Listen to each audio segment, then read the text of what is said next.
Welcome back. Thanks for tuning in to Total Sports Studios' weekly college football news update. This past weekend was perhaps the best weekend of college football this season, with multiple undefeated teams playing against each other, crazy emotions flying around, fans rushing the field, goalposts being torn down. It seemed like it was the holiday season already. The Big 12 had undefeated teams Oklahoma State versus TCU, Big 10 had Penn State versus Michigan, and of course the SEC had Alabama versus Tennessee. The Big 12 brought us Oklahoma State and TCU. The self-proclaimed man, I'm a man! I'm 40! I'm not. Coach Mike Gundy appeared to have the game in control with a 24-13 lead going into halftime. However, TCU's head coach Sonny Dykes rallied the team back in a 40-43 double overtime upset win against the Cowboys. The humble Dykes had this to say: "Great win for our program. We made every mistake humanly possible in the first half, and the guys just kind of kept hanging in there, battling, and I really thought we had a good mentality at halftime. Then we just came out defensively in the second half and just played lights out." The Big Ten gave us Penn State versus Michigan. Both teams came into this game undefeated with playoff eligibility on the line. Michigan's massive offensive line quickly exposed Penn State's run defense. Michigan ran for 418 yards.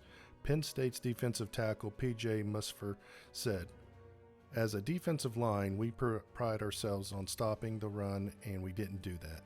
Now that Michigan has proven themselves against a ranked team, I can't wait until Michigan and Ohio State meet up in November." While I'm thinking about it, if you're enjoying this, please think about subscribing and turning on that notification bell. And in case you live under a rock, the SEC brought us Alabama versus Tennessee. As you know, number 6 Tennessee upset number 3 Alabama in Knoxville for the first time in 16 seasons. Tennessee's Chase McGrath hit a 40-yard goal for the go-ahead win in the last 2 seconds, ending the game in a 49-52 win. As expected, fireworks went flying, making the stadium a glowing orange while fans rushed the field, and down went the goalpost. For some reason, the fans marched parts of the goalpost down the streets of Knoxville with no direction, looking like a mob ready for a jousting contest, or reenacting some sort of Navy SEAL training. Anyways, good for the Vols. Nick Saban had this to say after the game. Yeah, well, I don't think the no-huddle offense was the issue for us. I think it was covering their receivers and allowing way too many big plays. They created a lot of mismatches. We were trying to play nickel, so they were trying to get their best receivers on our safeties. And, they did it a couple times, and we gave up big plays. We started dropping 8 guys. That helped us in the second quarter. We did the same thing in the third quarter. We played some dime, so we'd have better matchups against them. So we made some good adjustments in the game, but just gave up too many big plays. I mean, even in the second half, they scored on big plays. In the back. There were some key upsets over the weekend. In the Pac-12, Tebow led USC to their first loss of the season and blamed officials during the post-game press conference. I feel 2 ways about it. The officiating was really poor tonight. Caleb Williams was crying like he just lost some sort of NIL bonus. Said he was emotional about the loss, but as we all know by now, he is a businessman. All right, since you're still here, let me give you the hottie of the week. Alicia Lehman, a European soccer player. I'm not sure what team she plays for, nor do I care, but it seems like she seems to be a true asset. So this brings us to week 8. The top 5 ranked teams going into this weekend are still number 1, Georgia Bulldogs. Ohio State Buckeyes didn't budge in ranking during their bye week, so they remain at number 2.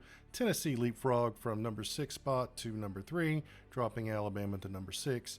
Michigan Wolverines moved up 1 spot to number 4 after a decisive win over Penn State, while Clemson dropped to number 5 after their road win over Florida State. Okay, going into this weekend, we have some great games. We have number 9 undefeated UCLA going to Eugene, Oregon to play number 10, 5-1 Oregon for the Pac-12.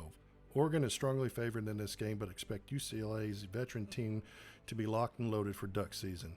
By the way, College Game Day will be there in Eugene this weekend, so stop by and tell them I said hi.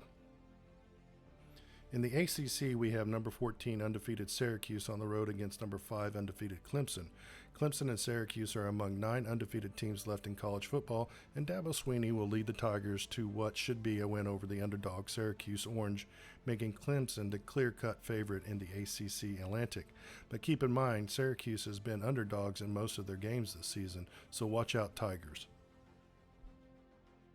The SEC is bringing us number 24, 5-2 Mississippi State, and number 6 Alabama. This will be a battle of whose defense is more aggressive in getting into the backfield and causing turnovers. But Alabama shouldn't have any trouble rolling over the Bulldogs since Alabama is playing at home, wanting a bounce-back win after their loss against Tennessee last weekend. The Big 12 has number 20 ranked 5-2 Texas going to Stillwater to play number 11 ranked 5-1 Oklahoma State. Texas has 3 straight wins since quarterback Quinn Ewers returned to the starting lineup. Last weekend, Oklahoma State did let a road game slip away from them against undefeated TCU. Don't expect the same this week. Led by veteran quarterback Spencer Sanders and a rowdy home crowd just might make this game very interesting. However, Texas is favored to win. All right, here's a segment on what we call What the Hell is Going On in Sports Around the Globe. We all know that wrestlers are hands down the weirdest athletes around, but in Asia this move has been tagged as the Dongan Asian, and this guy that took the schlong across the face isn't even phased. I'm sorry, there isn't another sport out there that wouldn't lead to a personal foul on this move. This is going to wrap up this week's update. Leave us your comments about the up-and-coming college football games, or if you just want to point us in the right direction to a new sports hottie. As always, happy tailgating and see you next week.